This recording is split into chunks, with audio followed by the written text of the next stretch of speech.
Pemahaman saya tentang eh, perempuan dan gender ini dibagi menjadi dua terlebih dahulu. Perbedaan antara laki-laki dengan perempuan. Pertama adalah perbedaan secara seks, yang kedua adalah perbedaan secara gender. Perbedaan secara seks itu apa? Seks itu gimana? Perbedaan yang sifatnya adalah given, pemberian. Kita tidak akan pernah diberikan kesempatan oleh Tuhan untuk kita menjadi laki-laki atau perempuan. Moro-moro kita dijadikan laki-laki, moro-moro kita dijadikan perempuan. Pernahkah kita diberikan pemilihan oleh Tuhan? Tidak kan? Itu namanya given. Pernahkah kita memilih, saya ingin memiliki payudara enggak kan? Itu murni pemberian. Saya ingin memiliki alat kelamin yang seperti ini, itu murni itu murni pemberian. Nah, itu namanya perbedaan perempuan dengan laki-laki secara seks. Nah, ketika perbedaan laki-laki secara seks ini, perempuan bisa melahirkan, perempuan mempunyai tugas untuk menyusui, perempuan mempunyai tugas untuk apalagi hamil, perempuan dan sebagainya yang sifatnya adalah seks, itu tidak bisa kita samakan. Dan tidak mungkin kita samakan peranan laki-laki dengan perempuan. Kemudian meminta kesetaraan, laki-laki supaya hamil nggak bisa, laki-laki supaya melahirkan nggak bisa. Karena secara seks kita memiliki tupoksi yang berbeda.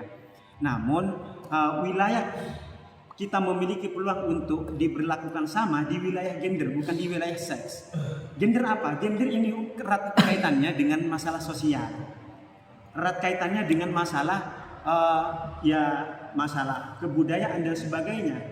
Nah, di masalah sosial ini, di gender ini, laki-laki dan perempuan acap kali diperlakukan berbeda.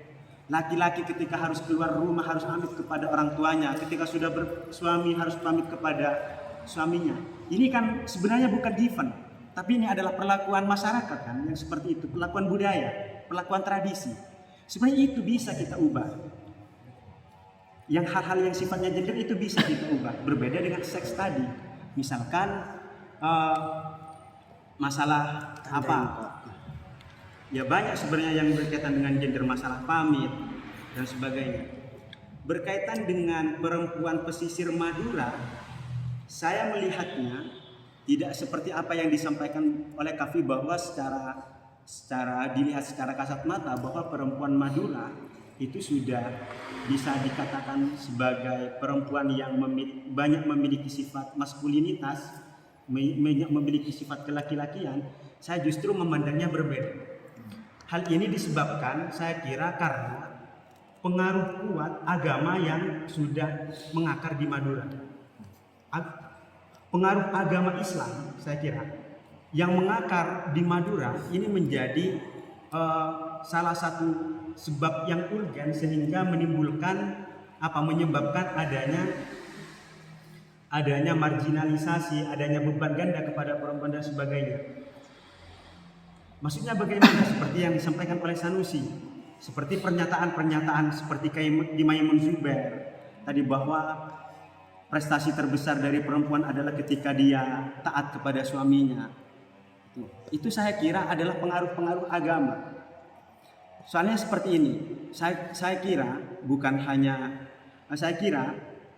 umat Islam ini berbicara dengan antara pesisir Madura, agama dan gender.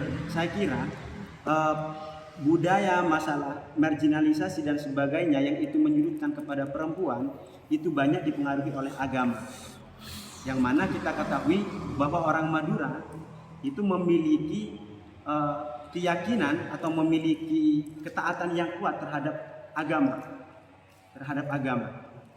Sementara agama yang kita pegang adalah agama yang itu diolah atau ajaran-ajaran agama yang itu diolah oleh para ulama yang kita yakini bahwa itu adalah manusia yang tidak akan luput dari salah gitu. Bukan yang kita telan bukan agama yang langsung dari Tuhan, tapi adalah agama-agama yang kita serap dari para ulama. Contoh saja kita sampaikan di sini adalah statement yang sering disampaikan oleh Imam Syafi'i misalkan. Ini berbicara masalah agama dulu sebentar. Betul. Beda agama iya. Harus. Misalkan gini, mun bede lalaki minta karing bini, ini hubungannya suami istri, maka yang perempuan akan dilaknat dari malam sampai subuh katanya. Mun tak beri. Wajib jadi. Sementara bebini mun minta ka lalaki. Mana pernyataannya? Apakah laki-laki akan dilaknat sampai subuh? Nggak ada kan? Nggak ada. Ini saya kira bahwa ulama itu tidak selamanya ulama itu benar. Saya katakan tidak selamanya ulama itu benar. Ulama itu juga manusia, ulama itu juga bisa salah. Bagus. Makanya pemikiran-pemikiran ulama itu perlu kita refresh kembali, perlu kita update yang disesuaikan dengan kajian-kajian modern seperti ini, seperti feminisme dan sebagainya. Intinya gimana? Kalau laki-laki, kalau perempuan dilaknat kalau nggak mau, laki-laki seharusnya dilaknat juga dong kalau nggak mau gitu. Kalau perempuan minta ke laki-laki nggak mau, ya sebenarnya laki-laki dilaknat juga. Kalau perempuan harus pamit kepada suaminya kalau mau keluar, seharusnya suami juga harus pamit kepada istrinya kalau mau keluar. Seharusnya seperti itu kan. Makanya sebenarnya kalau kita ngaji itu ada pembahasan tentang laki-laki dan perempuan. Saya kira itu jangan, meskipun itu datangnya dari imam siapapun, itu jangan langsung ditelan mentah gitu. Karena kita hidup di geografi yang berbeda, kita hidup di zaman yang berbeda, dan perlu juga pemikirannya perlu kita refresh dan update terlebih dahulu. Oke.